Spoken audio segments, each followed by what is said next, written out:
할렐루야. 이렇게 9월 첫 주 또 한 주를 시작하는 첫날 주님의 전에서 하나님의 이름을 부르며 나온 여러분들을 환영하고 축복합니다. 우리 옆에 있는 분들 바라보시며 활짝 웃으시며 사랑합니다, 축복합니다, 우리 축복합니다, 사랑합니다, 축복합니다. 네. 한 광고인이 있었습니다. 그리스도인이었습니다. 그런데 그가 광고 회사를 차리고 이제 이 광고 사업을 하는데 날로 번창해 가는 것이었습니다. 이 번창해 가면서 점점 사업이 바쁘다는 핑계로 이제 교회를 다니지 않게 되었습니다. 그런데 IMF를 만나고 이제 이 사업이요 쫄딱 망하게 되었습니다. 아무리 이것을 일으키려고 몇 년을 수고했지만 더 이상 아무런 가방이 보이지 않는 것입니다. 이제는 더 이상 삶의 의미를 잃어버린 이 광고인이 마지막으로 붙들었던 게 뭐냐? 그래, 이렇게 인생을 사느니 차라리 죽자, 이렇게 결심합니다. 그래서 이제 아무것도 할 수 없는 이런 상황 가운데에 마지막으로 이 프랑스 칸느 광고제, 세계의 3대 유명한 광고제가 있는데 이 중에 칸느 광고제에 내가 온 힘을 다하여서 마지막 작품을 출품하고 이제 인생을 마무리하자, 이런 결심을 하였습니다. 그가 이렇게 이제 인생의 모든 것들을 걸고 마지막 작품을 이제 만들어서 작품을 출품을 했습니다. 그리고 이제 마지막 생애 자리를 마감하는 그런 비장한 각오를 가지고 이제 프랑스 칸느로 출발을 했습니다.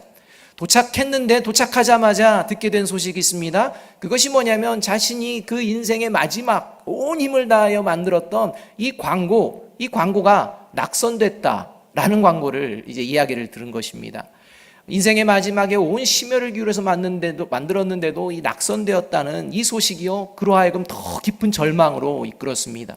그리고 그의 마음 가운데는요, 도대체 내 인생을 마지막 걸고 만든 이 광고보다도 더 뛰어난 그 광고가 도대체 뭐길래 이런 거냐라고 해서 마지막으로 그 수상된 작품들을 바라보게 되었습니다. 그러던 그가 금상 광고 이 작품을 바라봅니다. 큰 절망 가운데 있던 이가요, 이 금상 광고의 작품, 대상도 아닙니다.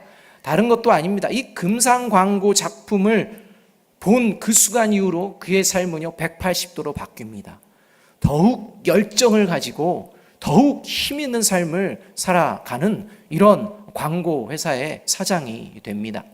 이 복음 광고 회사 이 대표의 실제 경험한 이야기입니다. 그가 보았던 그의 삶을요, 절망에서 새로운 소망으로 완전히 바꾸었던 그 금상을 받은 광고의 내용은 딱 2줄의 카피라이터로 되어 있는 것이었습니다. 첫 줄은 이렇게 써 있습니다. 신은 죽었다, 이렇게 써 있었습니다. 그리고 나서 그것을 이야기한 사람의 이름을 딱 썼습니다. 괄호 열고 니체, 괄호 닫고, 이렇게 이제 첫 줄이 나갔습니다. 두 번째 줄이 이제 보이는 것입니다. 그 다음은 뭐냐? 니체는 죽었다, 이렇게 써 있습니다.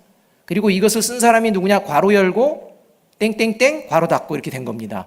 그 이름이 뭐라고 써 있을까요? 하나님, 이렇게 써 있던 것입니다. 그러니까요, 이 광고가요, 뭘 얘기하냐? 하나님은 죽었다라고 니체가 얘기했는데 이제 하나님이 이야기한다는 것입니다. 니체가 죽었다, 이 광고입니다. 이 짧은 광고가요, 금상을 받았는데 이것을 보는 순간 그는요, 전율을 느꼈다는 것입니다. 삶을 포기했던 그가 이 금상 작품을 바라보는 순간 그의 마음 가운데에 이런 생각이 들었다라고 고백합니다. 자리를 뜰 수가 없었습니다. 내가 만든 광고는 망치와 관련된 이러한 광고였는데 그 내가 만든 그 광고 망치로 제가 한 대 얻어맞은 것 같습니다. 거기서 살아계신 하나님을 보았습니다. 그 2줄밖에 안 되는 그곳에서 살아계신 하나님을 경험했다는 것입니다. 살아계신 하나님을 보았다는 것은요, 자기는 이제 아무런 희망이 없는 절망 가운데에 그곳에 계시는 다른 것도 아니고 짧은 그 2줄에 있는 자신의 절망과 함께 계시는 그 살아계신 하나님을 그가 경험했다, 이렇게 말하고 있는 것입니다. 그동안 잊고 있었던 하나님, 사업이라는 핑계로 그저 명목상의 그 그리스도인으로 살아가던 그가 내가 어떤 존재인지를 온전하게 깨닫게 되는 그 순간이었다는 것입니다. 그것을 깨닫자마자 그의 삶은요, 살아나는 역사가 이루어졌습니다. 이렇게 고백하는 것을 보았습니다. 여러분, 하나님은 살아계십니다. 여러분, 살아계신 하나님께서 지금 저와 여러분과 함께 하십니다. 그 자리가 어떠한 자리인지는 모르지만 그 자리에 그 삶의 기록을 적어가시는 분은 하나님이신 줄로 믿습니다. 살아계신 하나님을 경험함으로 말미암아 모든 삶의 자리가 회복되어지는 저와 여러분이 되어지기를 주님의 이름으로 축복합니다. 특별히 이 9월 모든 삶의 자리가 다시 하나님의 사랑 가운데 회복되어지기를 간절히 바랍니다. 오늘 살아계신 하나님께서 함께 하신다는 것, 그 광고자가 보았던 것은 이 하나님의 살아계심이 무엇인지를 그가 깨달았던 것입니다. 하나님께서 살아계시고 하나님께서 함께 하신다는 것, 그것이 무엇인지 구체적으로 오늘 예수님의 입술을 통하여 오늘 말씀해 주고 있습니다. 그것이 바로 1절 하반절에 있는 말씀입니다. 예수님께서는 이 제자들 가운데에 계시며 이렇게 말씀합니다. 세상에 있는 자기 사람들을 사랑하되 끝까지 사랑하시니라, 이렇게 말씀합니다. 그러니까 지금 함께 있는 이 제자들을 바라보며 끝까지 사랑하시는 그 주님, 이것이 바로 살아계신 하나님께서 나와 함께 하시는 모습이다 라고 고백하게 된다는 것입니다. 여기서 예수님께서는 이렇게 말씀하십니다. 자기 사람들을 사랑했다, 이렇게 말씀합니다. 여러분들도 자기 사람들 사랑하시죠? 네. 내 사람은요, 사랑합니다. 여러분의 사람과 여러분의 사람이 아닌 사람이 구별이 가십니까? 구분이 되십니까? 이렇게 구분을 한다면요, 이것은 인간적인 사랑을 이야기하는 것입니다. 예수님께서 지금 말씀하시는 자기 사람을 사랑하셨다, 이것은요, 모든 우리 인간들이 살아가면서 나한테 맞고 나와 함께하고 나와 즐거이 함께하는 어느 소속에 되어 있는 그 무리, 그리고 그 외의 것들은 아니다, 이렇게 생각하는 자기 사랑, 자기 편, 이걸 얘기하는 사랑이 아닙니다. 왜냐하면 오늘 예수님과 함께하는 12제자의 면면들이 그러한 것입니다.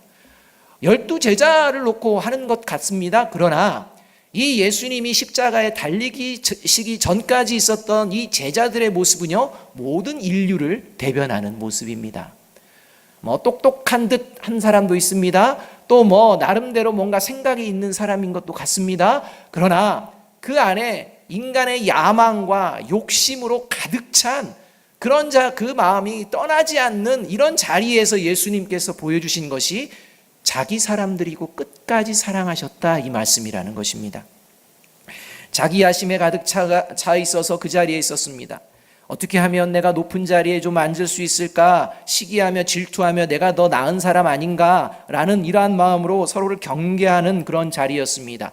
자기의 생명이 위협이 받게 될 때는 나중에 예수님을 버리고 도망가 버린 그런 정도의 사람들이었습니다. 그 중에 나살자고 예수님 부인하던 그런 존재도 있었습니다. 그 중에 예수님을 노예의 값으로 팔아버린 이런 존재가 있었습니다. 그러니까 인간의 모든 군상에 담겨져 있는 이런 모습이요, 지금 예수님과 함께하는 이 자리였다는 것입니다. 예수님과 함께 최후의 식사하는 자리가 그런 자리였습니다. 그러한 사람들을 바라보시며 예수님께서 하셨던 이 행동은요, 끝까지 사랑하시는 모습이었다는 것입니다.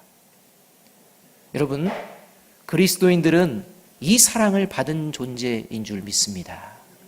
그리고 이 세상에 이 사랑을 보여내는 존재인 줄로 믿습니다.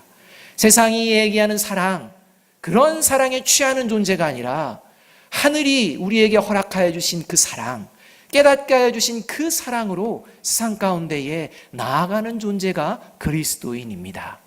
오늘 예수님께서는요, 성령 받기 전에 제자들에게 그 하나님의 사랑이 어떠한 것인지를 이제 알려주시고 이 알려주신 사랑으로 살아내기를 간절히 바라고 계시는 것입니다.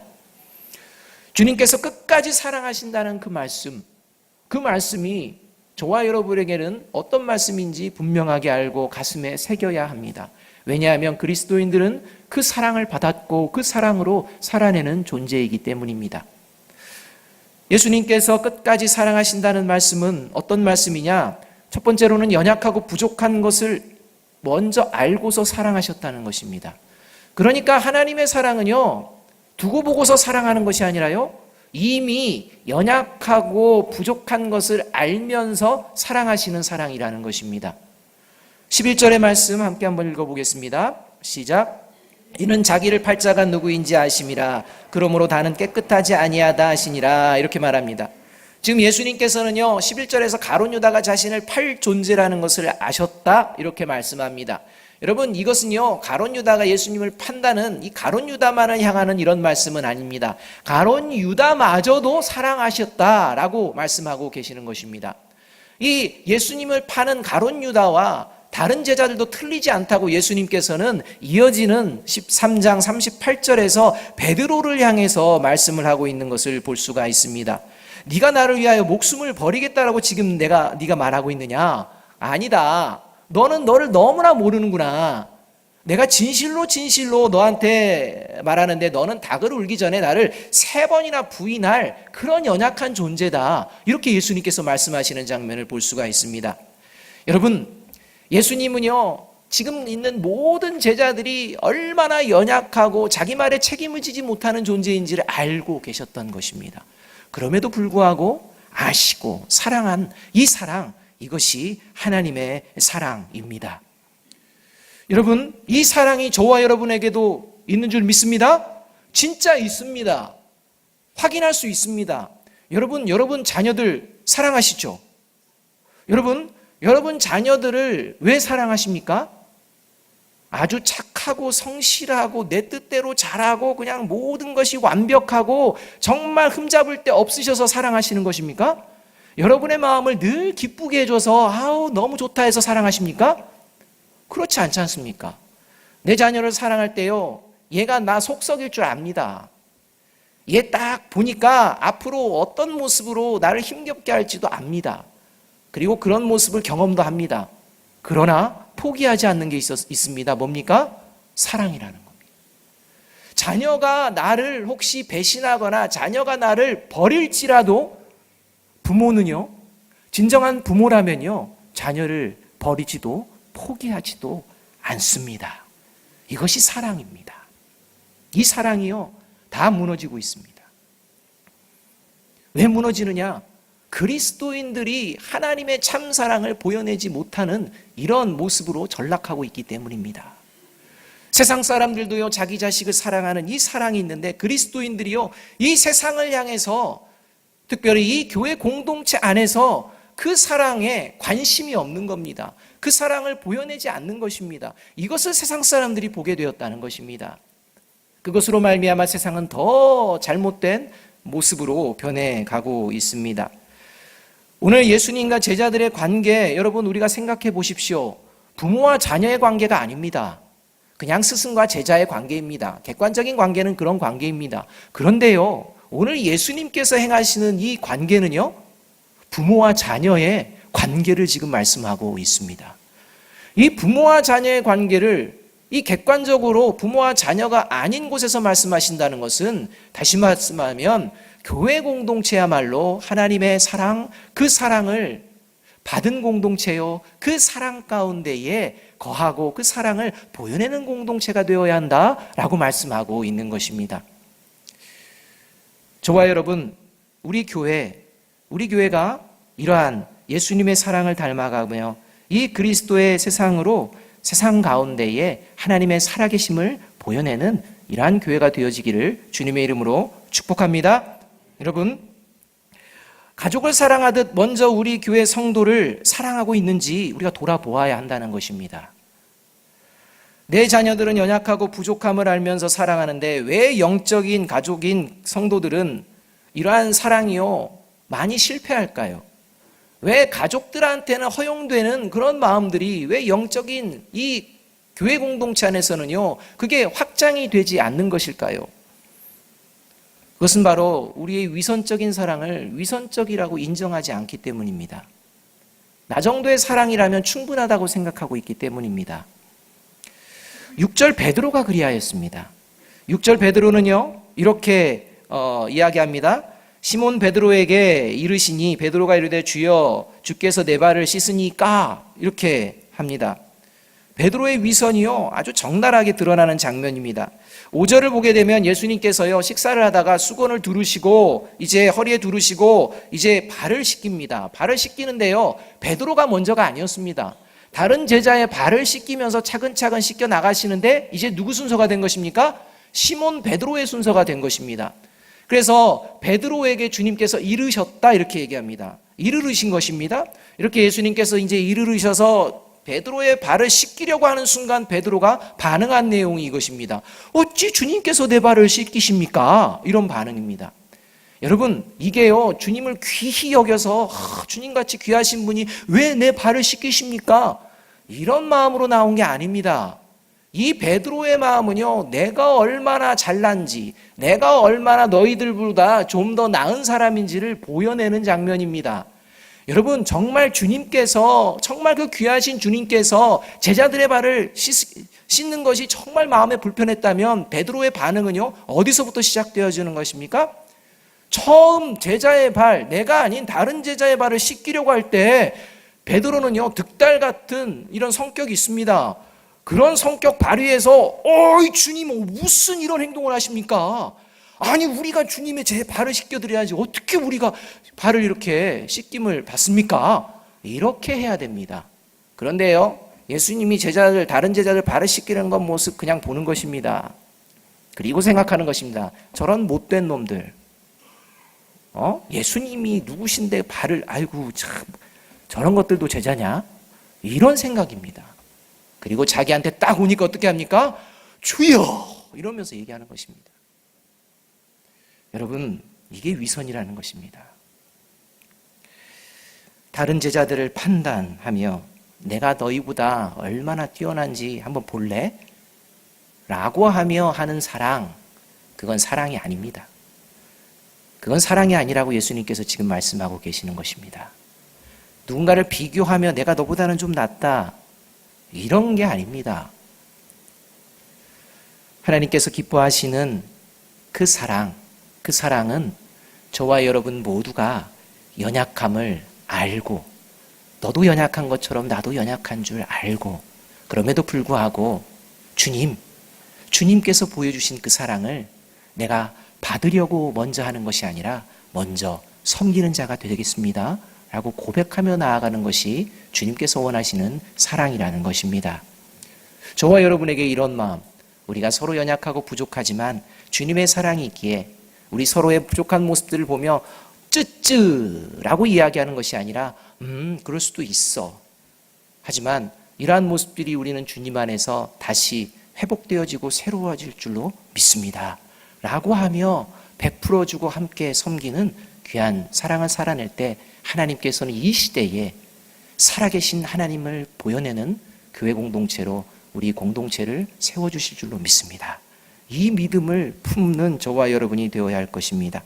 둘째로, 주님께서 끝까지 사랑하신다는 말씀은 말로만이 아니라 행동으로 사랑하신다는 것입니다. 4절 5절의 말씀 우리가 함께 한번 읽어보겠습니다. 4절 5절입니다. 같이 읽습니다. 저녁 잡수시던 자리에서 일어나 겉옷을 벗고 수건을 가져다가 허리에 두르시고 이에 대야 물을 떠서 제자들의 발을 씻으시고 그 두르신 수건으로 닦기를 시작하여. 여러분, 주님께서 발을 씻기신다는 것은 아까도 잠깐 말씀드렸지만 보다 높은 위치가 아니라 낮은 위치, 그래서 종들이 주인의 발을 씻기거나 또 귀한 손님이 왔을 때는 주인이 그 귀한 손님의 발을 씻어주는 게 관례입니다. 그러니까 당신은 존경받을 만한 사람입니다 라고 고백하는 이 고백이 담겨 있는 것이 이렇게 씻는 장면입니다. 제자들은요, 자기가 존경받아야 된다라고 늘 생각했던 것입니다. 그래서 내가 먼저 높은 위치에 올라야 된다는 생각을 했기 때문에 이제 예수님과 함께 식사를 하는데도 불구하고 발을 씻겨드리지를 않을 뿐더러 누가 자신의 발을 씻겨야 될지를 이렇게 바라보는 것입니다. 그 긴장함 가운데에서 그냥 식사가 이루어졌습니다. 이 식사가 이루어지는 가운데에 주님께서 이제 조용히 일어나시는 것입니다. 행동으로 보이시는 것입니다. 여러분, 이 식사의 자리는 최후의 만찬입니다. 우리가 흔히 말하는 성만찬이 진행되던 자리였습니다. 이 마태복음, 마가복음, 누가복음을 보게 되면요, 이 공간복음 세 개의 복음서에서는 이 주님께서 잡히시기 전날의 사건 중에 놓치지 않는 사건이 성만찬의 사건입니다. 이 성만찬의 사건을 다 기록합니다. 그만큼 중요합니다. 그런데요, 이 성만찬의 사건은 너무 중요해서 기독교에서요 절대 잃어버리지 않는 것으로 이제 의식을 만들었습니다. 그래서 예수님께서 주신 이것은 결코 포기하지 않는다 해서 성만찬을 진행합니다. 오늘 우리가 성만찬을 진행하는 것이 그런 연유입니다. 그런데요, 이만큼 중요하면 요한복음에도 등장을 해야 합니다. 그러니까 하나님의 말씀을 우리가 쭉 보다 보면 아주 중요한 사건, 내용들이 나올 때는요, 요한, 마태, 마가, 누가, 요한 이 사복음서에 동시에 기록하는 것들을 우리가 볼 수가 있습니다. 그러니까 그만큼 이거는요, 아주 중요하다는 것입니다. 모든 기독교의 역사 가운데에 하나님 오시는, 주님 오시는 그날까지 결코 잊지 말고 해야 될 것이 성찬식입니다. 그만큼 중요하다면 요한도요, 성찬식을 기록해야 되는 것입니다. 그런데 요한은요, 이 성찬식을 과감하게 제거해버립니다. 그리고 이 성찬식 대신에 오늘 그 성만찬의 자리에서 행하셨던 주님의 행동을 기록하고 있는 것입니다. 여러분, 왜 그랬을까요? 성만찬보다도 발 씻기는 게 더 좋기 때문일까요? 그러면 우리가 매월 첫째 주에 뭐 해야 됩니까? 발을 씻겨야죠, 여러분. 차라리 그게 낫지 않습니까? 여러분, 이 성만찬과 오늘 요한복음의 사건은요, 뗄래야 뗄 수 없는 관계이기 때문입니다. 마태와 마가와 누가가 썼던 그 복음서, 이 복음서에 이러한 삶을 살아갔던 이 그리스도인들은요, 그 신앙이요, 좀 견고했습니다. 그런데 교회가요, 변질되기 시작한 것입니다. 요한이 요한복음을 기록할 당시의 교회는요, 변질된 모습들을 많이 보여내고 있었던 것입니다. 죽은 믿음이었습니다. 행동하는 믿음이 아니었던 것입니다. 주님이 곧 다시 오실 줄 알았는데 주님은 안 오시고 기다려도 안 오시는데 내가 굳이 이런 믿음의 사람으로 살아낼 필요가 있느냐, 뭔가 세상에 내가 이렇게 성공하지 못하고 뭔가 세상과는 좀 다른 이런 모습을 굳이 할 필요가 있겠느냐, 적당하게 타협하고 적당하게 세속화되고 적당하게 그냥 내가 원하는 것도 즐기며 살아가는 이 믿음으로 살아도 뭐 괜찮지 않겠느냐, 이런 모습들로 점점점 변하면서 점점 이단 사상도 들어오고 모든 것들을 수용하게 되고 이렇게 주님의 말씀에서 떠나는 일들이 벌어지게 되는 것이었습니다. 그리스도인이 어떻게 살아내야 할지에 대한 결단은 사라지고 경건의 모양만으로만 만족해하는 모습으로 세속화되어지는 이 상황을요, 요한이요 살아서 목도하게 된 것입니다. 모든 사도들이 다 죽고 혼자 남았는데 그 모습을 보며 아파하는 것입니다. 여러분, 우리 교회도 오늘 성찬식을 합니다. 오늘만 하는 것이 아니라 매월 첫째 주에 합니다. 여러분, 우리가 한번 세례 요한의 마음으로 한번 우리의 모습을 스스로 돌아봅시다. 이 세례 요한의 마음으로 돌아봅시다. 이 요한이 바라보는 것처럼 저와 여러분이요, 이렇게 성찬식을 했습니다. 성찬이 어떤 의미인지를 알았습니다. 성찬이 어떠한 사랑인지를 알았습니다. 그리고 나서 한 달을 살았습니다. 지난 8월 달에 그렇게 살았습니다. 7월 달에 그렇게 살았습니다. 6월 달에 그렇게 살았습니다. 그렇게 살아가는 동안 매달 첫째 주 하나님 이러한 모습으로 하나님 살아가겠습니다 라고 하는 모습으로 계속해서 우리가 지금까지 왔는데, 저와 여러분이 보기에 저와 여러분 자신은 하나님의 사랑으로 더 풍성해지고 있습니까? 이걸 보자는 것입니다. 우리 교회 공동체는 더 큰 사랑으로 만들어지고 세워지고 있습니까? 이것을 보자는 것입니다. 세례 요한이 이것을 보지 못했다는 것입니다. 하나님의 말씀은 듣는데 그 말씀으로 살아내지 않는 모습들이 점점 늘어가고 있고, 더 나아가서는 그렇게 살아도 되는 것처럼 이야기하는 이런 모습들을 보며 애통했던 것입니다. 이러한 사도 요한에게 하나님께서는 요한계시록을 쓰게 하시고, 그리고 반드시 다시 오실 주님이 어떤 분이시를 알려주시면서 교회를 향하여 첫 번째 얘기하신 것이 너희들이 나름대로 잘 신앙생활 하는데 한 가지를 버렸노라, 이렇게 말씀합니다. 뭘 버렸다고 합니까? 처음 사랑을 버렸노라, 이렇게 말씀하는 것입니다. 여러분, 이것을 우리가 먼저 회복하지 않고서 교회는 교회다워질 수가 없습니다. 교회가 하나님의 축복된 공동체로 세상 가운데 빛을 발할 수가 없습니다. 예수님께서는 오늘 이 제자들의 발을 씻기시며 하나님의 말씀, 내가 너희를 섬김을 받으려고 온 것이 아니라 너희를 섬기려고 왔다라는 이 말씀이 그냥 헛된 이야기가 아니라 내가 직접 보여주는 이 모습이다, 이렇게 말씀하고 계시는 것입니다. 그래서 15절에는요, 예수님께서 이 모습을 쭉 보여주신 다음에 이렇게 말씀합니다. 내가 너희에게 행한 것 같이 너희도 행하게 하려 하여 본을 보였노라, 이렇게 말씀하는 것입니다. 끝까지 사랑을 보여주신 주님께서는요, 여기까지만 내가 보여줬다 하신 것이 아니라 처음 품었던 사랑의 자리로 달려가십니다. 그 자리가 어디입니까? 십자가입니다. 그 십자가 마지막 자리까지 저들이 알지 못해서 그럽니다. 하나님, 저들의 죄를 용서하여 주옵소서 라는 그 사랑을 끝까지 보여주신 것이 하나님의 사랑이었습니다. 이 사랑을 먼저 보여주신 것입니다. 이 사랑을 보면서도 제자들은 아무런 생각이 없었습니다. 오늘 성찬을 하는데 우리가 이 성찬을 다시 한번 받으면서 이 말씀을 들으면서도 아무 생각 없이 그냥 한다면 오늘 가룟 유다가 하나님의 은혜에서 떨어지듯이 나머지 제자들이 예수님이 잡혀가는 그 순간 불안과 공포에 떨듯이 저와 여러분이 그런 존재로 전락되어질 수 있다는 것입니다. 오늘 이 성찬을 함께하며 우리 공동체 안에서 또 더 깊이 들어가서 구역 안에서 또 각국과 부서와 자치기관 안에서 말만 내가 하나님을 사랑합니다, 말만 하나님의 이름으로 사랑합니다 라고 외치는 이 죽은 외침이 아니라 주님의 사랑을 서로에게 먼저 보여내기를 주님께서는 바라시기에 오늘 이렇게 말씀하고 보여주시고 계시는 것입니다. 이 사랑을 누군가에게 받으려고만 하지 말고 내게 주신 사랑 충분하기에 그 사랑 먼저 베풀고 행하는 저와 여러분이 되어지기를 주님의 이름으로 축복합니다. 그러한 모습인지 돌아보자는 것입니다. 마지막으로 세 번째, 주님께서 끝까지 사랑하신다는 말씀은 끝까지 기회 주신다라는 말씀입니다. 2절의 말씀을 함께 한번 읽어보겠습니다. 2절입니다. 시작. 마귀가 벌써 시몬의 아들 가룟 유다의 마음에 예수를 팔려는 생각을 넣었더라.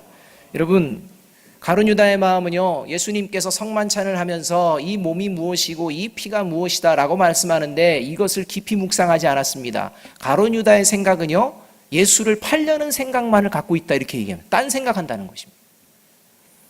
딴 생각하며 내가 어떻게 사는 것이 좀 더 세상적으로 나아질까, 요거 계산하면서 그 계산하는 동안에 그 사탄에게 마음을 빼앗기게 되는 것을 우리가 볼 수가 있습니다. 이러한 모습 가운데 예수님께서는요, 너희 중에 하나가 나를 팔리라 21절에서도 이렇게 말씀합니다.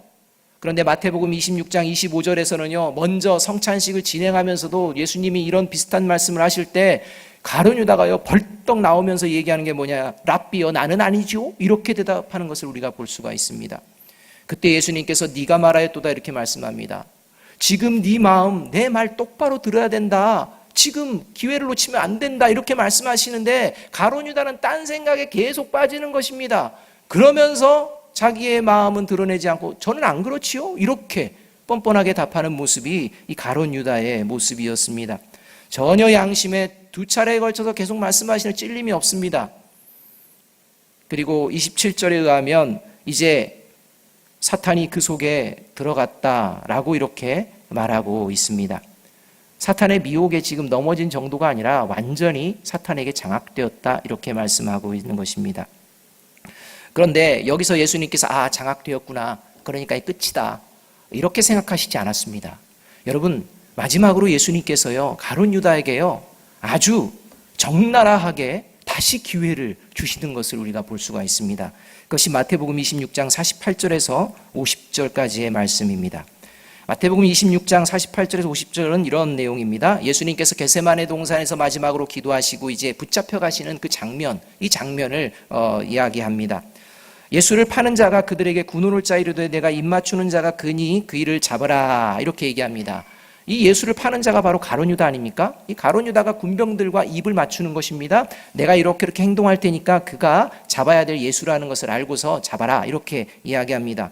그리고 나서 예수님께 나옵니다. 그리고 그의 행동을 보십시오. 어떤 행동을 하느냐? 그냥 예수님이 이렇게 하는 게 아니라 그가 군호를 맞춘 행동이 뭐냐? 입 맞추는 행동입니다. 여러분, 랍비여 안녕하시옵니까? 이런 이야기를 하며 그가요 예수님의 볼에 입을 맞추는 것입니다. 여러분, 입맞춤은요, 서로를 존경하고 소중히 여긴다는 의미를 갖고 있습니다. 그의 마음은 지금 예수님을 팔면서 어떻습니까? 랍비여, 안녕하십니까 하면서 입을 맞추는 것입니다. 이 모습을 보시고 예수님께서는 이렇게 말씀하십니다. 친구여, 이렇게 얘기하십니다. 친구여, 내가 무엇을 하려고 왔는지 행하라, 이렇게 말합니다. 여러분, 여기서 친구여, 이 말은요, 이 가룟 유다가요, 화들짝 놀라야 되는 용어입니다. 이 친구여라는 용어는요, 예수님께서 내가 이제 너희는 종으로 부르지 않고 내 친구로 부르겠다. 정말 큰 사랑은 뭐냐면 친구를 위하여 목숨을 버리는 거다. 이렇게 할 때 친구라는 용어가 아닙니다. 사랑 안에서 이야기되어지는 친밀한 관계 안에서 이야기되어지는 이 친구라는 용어가 아닙니다. 이 신약 성경에 오늘 여기에 등장하는 친구여라는 용어는요, 여기를 포함해서 딱 3번 등장하는데요. 이 3번 등장하는 친구여는요, 부정적인 의미입니다. 네가 진짜 친구라고 생각하면서 이렇게 행동하느냐? 라는 의미를 담고 있는 그런 용어이라는 것입니다. 그러니까 예수님께서 친구여, 내가 무엇을 하려고 왔는지 행하라, 이 말씀은요, 정말 네가 이렇게 사랑을 빙자해서 입을 맞추는데 친구라고 생각하면 이렇게 맞춘다고 너는 생각하고 있느냐? 정말 너는 나를 이 행동처럼 대하고 있느냐? 이 의미가 담겨져 있다는 것입니다. 여러분, 여기에 화들짝 놀라야 되는 겁니다. 내 마음을 아셨구나. 그래서 회개해야 되는데 가룟 유다는 회개하지 않습니다. 여러분, 예수님께서는 이미 가룟 유다가 이런 모습으로 나아갈 줄을 다 아셨습니다. 그러면서 기회를 주시되 예수님은 스스로 먼저 선언하셨습니다. 그것이 마태복음 5장에 나오는 말씀입니다. 산상수훈에서 예수님께서는 너희가 너희를 사랑하는 자를 사랑하면 무슨 상을 받겠느냐? 세리도 다 그렇게 한다. 그런데 원수도 사랑해야 된다. 이런 말씀을 하나님께서 하시는 것을 우리가 볼 수가 있습니다. 그것을 가지고 예수님께서는 3년을 사셨고 그러한 사랑을 보여내시고 그런 사랑으로 끝까지 기회를 가룟 유다에게 주셨던 것입니다. 이 가룟 유다를 끝까지 사랑하시고 기회를 주셨던 이 사랑의 모습이 우리 그리스도인들에게 담겨져 있는 줄로 믿습니다. 왜냐하면 성령님께서 함께 하시기 때문입니다. 사실 원수까지 사랑한다는 것은 어려운 말씀입니다. 예수님이니까 뭐 가능한 거 아니냐, 이렇게 우리는 사탄의 미혹 가운데에 그래 라고 하며 이거는 내가 할 수 없는 거야, 이렇게 생각할 수도 있습니다. 옆에 계신 분들이 어떤 일로, 아니면 집에 있는 분이 어떤 일로 원수처럼 여겨질 때 정말 교회 나오는 발걸음, 가정에 들어가는, 가정에서 함께하는 그 장면이요, 진짜 지옥 같지 않습니까? 어떻게 하면 피해볼까? 어떻게 하면 안 만나는 게 나에게 은혜가 될까? 이렇게 생각하면서 교회도 나와서 예배 드리려고 하는 거 아닙니까? 기쁜 마음으로 교회 나왔다가 정말 재수없는 사람 딱 보면 재수없어, 오늘 예배 드렸네, 뭐 이런 생각이 먼저 훅 들어오는, 내가 어쩌다가 저 얼굴을 먼저 봤을까? 말씀을 먼저 들어야 되는데, 이런 생각을 갖게 되는 그런 마음으로 우리가 실제 경험하는 것은 없는지 돌아보아야 합니다. 그런 일들이 있을 수 있습니다. 믿으십니까? 오늘 있었다니까요. 그럼에도 불구하고 하나님의 성령을 받은 이 제자들은요, 서로 흩어지지 않았습니다. 서로 시기하고 질투하고 이런 모습들 여전히 있었지만 그래도 함께 모였습니다. 함께 기도했습니다. 함께 예수 그리스도의 부활을 경험했습니다. 함께 이 부활의 영광을 경험하며 이제 함께 하나님의 아름다운 교회를 세워내었습니다. 그리고 그 교회의 역사가 오늘 이 태전동 가운데 우리 아름다운 교회가 세워진 줄로 믿습니다. 비록 힘겹고 어려운 상황들, 내 마음에 안 드는 사람들이 모일지라도 그들로 인하여 주님 앞에 나오는 발걸음을 멈추는 것이 아니라 그들이 있음에도 불구하고 그들을 뛰어넘는, 그 마음을 뛰어넘는 사랑이 나에게 있음을, 사랑이 나에게 부어져 있음을 바라보며 모이고 기도하고 더 나아가 사랑해 내려고 힘쓰는 저와 여러분이 되어지기를 간절히 바랍니다. 그 사랑, 예수님의 이 사랑을 우리는 알았기 때문입니다. 우주 전체 천문학을 연구했던 과학자가 있습니다. 칼 세이건이라는 분이 있습니다. 이 칼 세이건이라는 분이요, 책을 하나 냈습니다. 책을 하나 예전에 냈었는데 좀 오래됐습니다. 창백한 푸른 점이라는 이런 책입니다.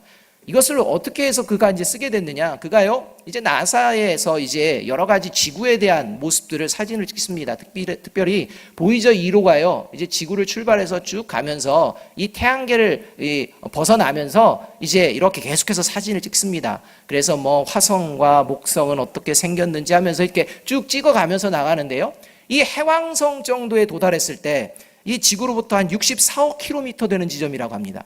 이 해왕성 정도로 이제 갔을 때 이 찍는 사진의 방향을요, 지구가 있는 방향으로 이제 돌린 것입니다. 그래서 지구가 있는 쪽을 바라보면서 사진을 탁 찍었는데, 이 사진을 보면서 이 칼 세이건이요, 책을 창백한 푸른 점이라는 책을 쓴 것입니다.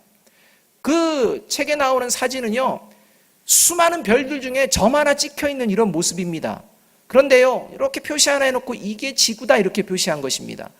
그리고 뭐 푸른지 아닌지는 잘 모르지만 어쨌든 창백한 점이다 해서 그냥 알지 못하면 모를 정도의 점 하나에 불과한 그것을 놓고 지구다라고 하며 그가 책을 썼는데요. 그가 그것을 보면서 깨달은 것을 기록한 것입니다. 그가 깨달은 일부를 그대로 읽어드리겠습니다. 그가 책에서 이렇게 씁니다. 여기다. 여기가 우리의 고향이다. 우리 모두, 우리가 사랑하는 모든 이들, 우리가 알고 있는 모든 사람들, 당신도 봤을 모든 사람들, 예전에 있었던 모든 사람들이 이곳에서 삶을 누렸다. 모든 즐거움과 고통들, 확신에 찬 수많은 종교 이데올로기들, 경제 독트린, 사냥꾼과 약탈자, 모든 영웅과 비겁자, 문명의 창조자와 파괴자, 왕과 농부, 젊은 연인들, 모든 타락한 정치인들, 모든 슈퍼스타, 모든 최고 지도자들, 모든 성인과 죄인들이 여기 태양 빛 속에서 부유하는 먼지 티끌 위에 살던 것이다. 지구는 우주라는 광활한 곳에 있는 너무나 작은 무대이다. 영광이라는 이름 아래 이 작은 점의 극히 일부를 차지하려고 했던 역사 속에 많은 정복자들이 보여준 피해 역사를 생각해보라. 작은 점의 한 모서리에 살던 사람들이 거의 구분할 수 없는 다른 모서리에 살던 사람들에게 보여주었던 잔혹함을 생각해보아라. 서로를 얼마나 자주 오해했는지, 서로를 죽이려고 얼마나 애를 써왔는지, 그 증오는 얼마나 깊었는지 모두 생각해보라. 우리가 사는 이곳은 우주의 그 암흑 속 외로운 얼룩일 뿐이다. 우리가 작은 세계를 찍은 사진보다 우리의 오만을 쉽게 보여주는 것이 있을까? 그러니까 우주의 사진을 보면 우리가 얼마나 교만한 존재라는 것을 깨달을 수밖에 없다 이렇게 말하는 겁니다. 그리고 마지막에 이렇게 말합니다. 이 창백한 푸른 점보다 우리가 아는 고향을 소중히 다루고 서로를 따뜻하게 대해야 한다는 책임을 적나라하게 보여주는 것이 있을까? 이렇게 얘기합니다. 아웅다웅하며 싸우는 것, 그 부질없는 거 아니냐. 이 조그마한 점 같은 이러한 곳에서 서로 따뜻하게 소중하게 여겨도 부족한데 우리가 어쩌다가 이렇게 되었는가, 이런 생각을 하면서 그 글을 썼다는 것입니다. 이 사람은요, 하나님 믿지 않는 사람입니다. 사랑하는 여러분, 하나님을 믿지 않는 사람이요, 자기가 경험하지 못했던 우주의 엄청난 상황에서 지구의 모습, 그 사진을 보는 순간 그가 깨달았던 게 있다는 것입니다. 그렇게 살아가는 것이 맞다라고 생각한 것입니다. 그러나 그는 하나님을 믿지 않았습니다. 여러분, 왜 믿지 않았을까요? 저는 이렇게 추측합니다. 그가 이 지구의 역사 가운데에 가장 잔인한 일들을 행했던 중에 한 부류가 누구였느냐? 기독교였다는 것을 그가 역사를 통해서 알고 있기 때문입니다. 나라를 빼앗으며 잔혹하게 했던 모습들, 여러 가지의 모습들을 그가 생각하는 것입니다. 그래서 기독교는요, 더 이상 나에게 본이 되어지지 않는다 이렇게 생각하며 그 광활한 우주에 대해서만 바라보며 그렇게 깨달았던 것입니다. 여러분, 그분은 우주를 보면서 그렇게 깨달았다면 저와 여러분은 더 큰 것을 지금 보고 있는 줄로 믿습니다. 그것이 무엇입니까? 저와 여러분이 보고 있는 것이 무엇입니까? 그게 십자가여야 합니다. 여러분, 십자가에는요, 우주보다 더 큰 것이 담겨져 있습니다. 이 우주를 창조하신 하나님이 담겨져 있습니다. 이 우주를 창조하시고 우주에 비해 먼지 같은 지구 안에 있는 아무것도 의미 없어 보이는 이런 하잘것없는 저와 여러분을 향해 사랑하신다 말씀하시는 그 하나님의 사랑이 담겨 있는 곳이 십자가입니다. 이 십자가를 바라보는 저와 여러분이 되어지기를 주님의 이름으로 축복합니다. 이 십자가에 달리신 주님께서 저와 여러분에게 오늘 이 9월의 삶을 이렇게 살라 말씀하시는 것입니다. 요한복음 13장 34절입니다. 같이 한번 읽어볼까요? 시작. 새 계명을 너희에게 주노니 서로 사랑하라. 내가 너희를 사랑한 것 같이 너희도 서로 사랑하라. 너희가 서로 사랑하면 이로써 모든 사람이 너희가 내 제자인 줄 알리라. 이렇게 이어서 말씀합니다. 하나님이 말씀하시는데도 난 못해, 나는 어려워, 라는 이 마음이 있다면 그것은 사단에게 미혹되는 생각이라는 것을 아시고 오늘도 내가 하나님의 사람으로 이 끝까지 사랑하신 이 사랑을 보여내는 존재로 다시 한번 세워지겠습니다. 결단하는 이 시간이 되어지기를 주님의 이름으로 축복합니다. 기도하겠습니다. 사랑과 은혜가 풍성하신 아버지 하나님, 오늘 우리에게 주신 이 귀한 예배의 자리가 하나님의 사랑을 다시 한번 깨닫는 자리가 되게 하여 주시옵소서. 입술만의 고백이 아니라 하나님의 그 귀하신 몸과 피가 다시 우리를 적셔올 때에 하나님의 사람으로 변화되어지는 복된 시간 될 수 있도록 함께하여 주시옵소서. 예수 그리스도의 이름으로 감사하며 기도하옵나이다. 아멘.